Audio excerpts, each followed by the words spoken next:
Bonjour, Nicolas Rauber, responsable de l'axe Coding et Digital Innovation. Bonjour, Alexis Bougie, professeur associé de l'axe Coding et Digital Innovation. Alors aujourd'hui, on est là dans le cadre du prix de l'innovation de Vinci pour vous présenter une innovation pédagogique qui est le jeu Carbon.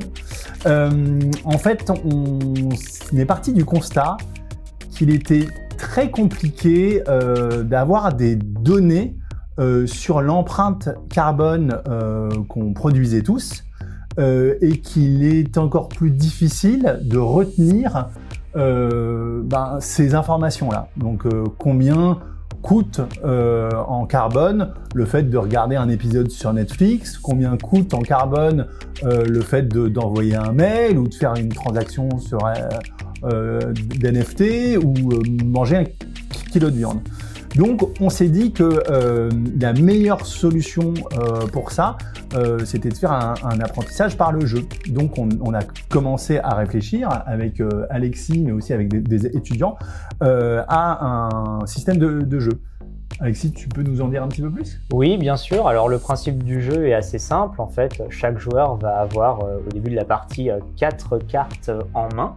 Et le but, ça va être d'avoir une empreinte carbone la plus basse possible à la fin de la partie. Donc il y a un nombre de tours qui est déterminé. Et durant chaque tour, en fait, il va y avoir plusieurs phases de jeu. D'abord, il y a une première phase où on va piocher une carte dans la pioche et se défausser d'une carte, celle qui nous paraît la moins intéressante en termes de consommation carbone.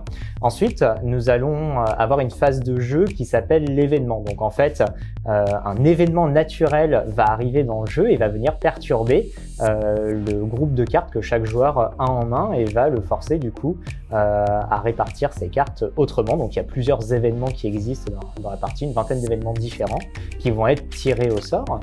Et enfin, on invite les joueurs à interagir entre eux dans une dernière phase du tour de jeu en fait, où on va pouvoir proposer un système d'échange. Donc par exemple, si Nicolas a une carte qui ne l'intéresse plus, il va la proposer à l'échange à d'autres joueurs et un autre joueur peut lui proposer également une carte et ils peuvent dealer ensemble un échange. Ça amène les joueurs finalement à réfléchir eux-mêmes entre eux au niveau de l'empreinte que ça pourrait représenter telle ou telle carte.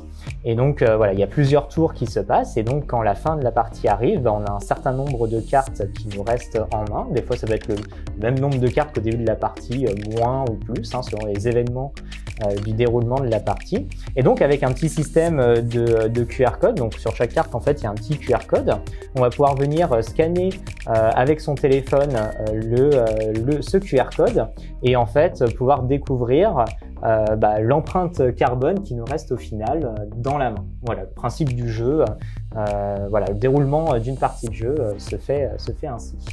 Alors, ce qu'on trouve intéressant, nous, dans cette mécanique de jeu, c'est le côté, au début, je ne sais pas, par exemple, je ne sais absolument pas combien coûte le cycle de vie complet d'un livre de poche. Je vais me poser la question et je vais poser la question aux autres en proposant des échanges. Est-ce que une transaction NFT vaut plus qu'un livre de poche au complet? Je vais pas savoir, mais c'est en faisant des parties que je vais commencer à apprendre. Et là, on a une vraie acquisition du savoir. Et là où on aura gagné, c'est quand les étudiants, les joueurs, auront fait plusieurs parties et trouveront plus le jeu intéressant parce qu'ils auront compris qu'ils auront enregistré tout le carbone, toute la valeur carbone de chaque item.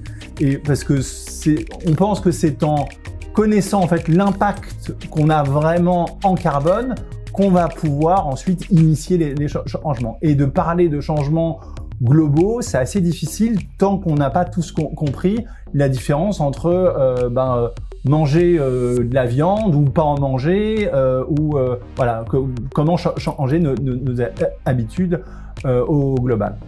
Ce jeu, il est à l'état de prototype, ça a été un succès auprès de nos étudiants.